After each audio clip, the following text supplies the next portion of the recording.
For those of us who perceive the world differently, how we read, how we speak, how we see, how we physically interact, how we comprehend, how we remember, the structured world of complex bureaucratic health information is an impenetrable barrier to access.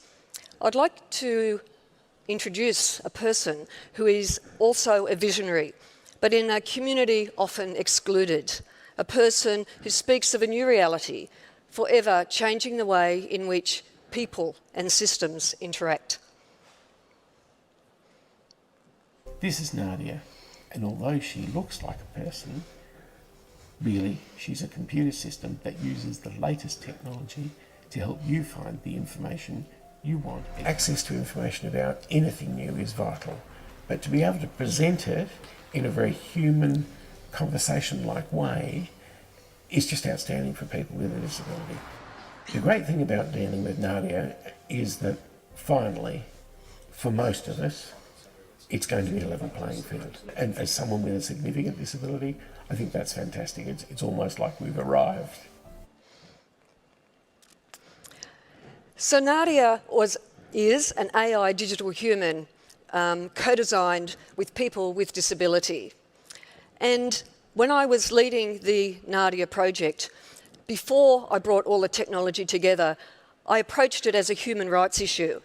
The UN Convention on the Rights of Persons with Disability is remarkable drafting. It calls out the right of freedom of expression and access to information by accepting and facilitating augmentative and alternative communication so that people with disability can receive and impart information and ideas on an equal basis. Well, it seems to me in healthcare and government we haven't got this right. For many of us, the community is excluded and underserved. And this led to my discussions with Sir Tim Berners-Lee on the concept of Nadia and to understand his work on the human accessible web. So Nadia was grounded in human rights, and we used this to prise open design processes that forever had excluded people with disability. A phenomenal example of co-design. A colleague, deaf-blind, doing a PhD in haptic communication. A disability advocate running a social media platform. A young man with cerebral palsy, an Apple ambassador collaborating with NASA. People with intellectual disability supported by university psychology faculty. Co-design which revealed insights not otherwise possible. And here we see a coloured crayon drawing, itself co-designed by people with disability, including people with intellectual disability, of the experience they wanted, a face and a simple conversation. This most remarkable innovation, the work and creation by people with disability, is opening up new possibilities for everyone and levelling that playing field. Truly universal design. 18 million people die each year from cardiovascular disease, and hiding in plain sight is health illiteracy. 60% of populations are health illiterate. This means that people cannot fill in healthcare forms, they cannot read basic text and instruction with a reading age or a reading level of grade 5 and below, and yet healthcare information is still produced at grade 10 level and up to college grade level. This means that a great majority of the population simply cannot comprehend and read the written material. This is my husband, Alan, a veteran, a former Royal Australian Air Force aeronautical engineer with a research background in expert systems. Over the past 13 years, 4 heart surgeries, all up 8 cardiac bypass grafts and 4 stents. Alan can't be here today, but he's tuning in via online from Canberra, Australia. And at the beginning of his journey, we were both desperately health illiterate. If we struggled, how could anyone survive? And it occurred to us that our struggle and our experience of struggling with complex health information, with no one to talk to when we were most vulnerable, was in many ways the same traumatising, isolating experience suffered by people with disability. So very simply, what if we could find a way for people to access cardiac health information and ask questions in their own words at any time? Hi Sam, how are you this afternoon? Oh, I'm okay, I guess. You don't sound sure. Can I help you with something? Oh, it's just these pills I've had since my bypass.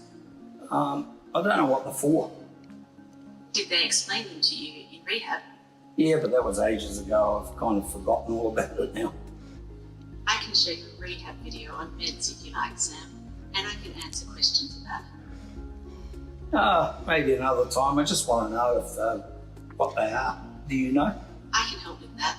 Just hold one of the boxes up so I can see the label with your name on it. That pill or med is called a statin, Sam. Its job is to reduce the bad fats in your blood that can cause problems with your heart. It says on the label to take one at night. That's when they work best. Okay, thanks, Coach. Talk to you later. I look forward to it, Sam.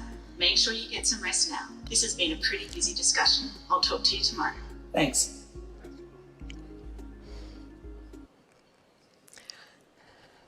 So how did we do it? How did we get there to create systems that are more like people? This is an endeavour in co-design, and there is rhythm and method to this.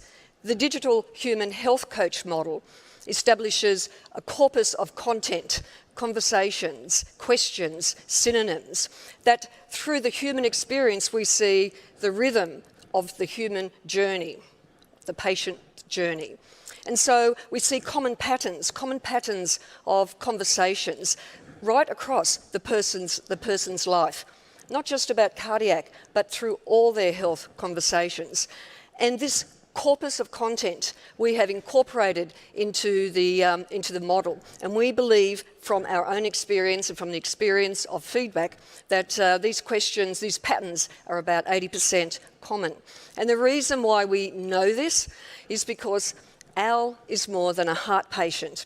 Imagine being able to interact with cardiac rehab lessons at any time, not just for the 12 weeks of rehab. Imagine being able to interact with your digital human coach, a conversation that is triggered from sensors in the home. Hey Al, have you weighed yourself today? These are life journey conversations. And how do we pay for this? Well, obviously no time to go into the business case here today, but suffice to say that there are hard numbers behind this humanitarian model. And imagine a genome, if you like, of your life conversations. We're talking cardiac now, but you're exposed to chemicals as a young man. This is an important conversation to have that can build into your life conversations and over time have more and more rich context of these conversations. And imagine being able to interact with your own replica of your digital human so that we can have conversations with past and future generations.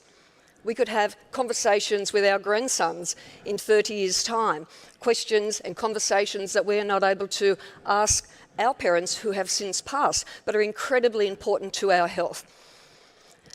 And on the long trip to Mars, who would you trust? This is Simon, the crew interactive mobile companion, the NASA AI-based digital assistant on board the International Space Station.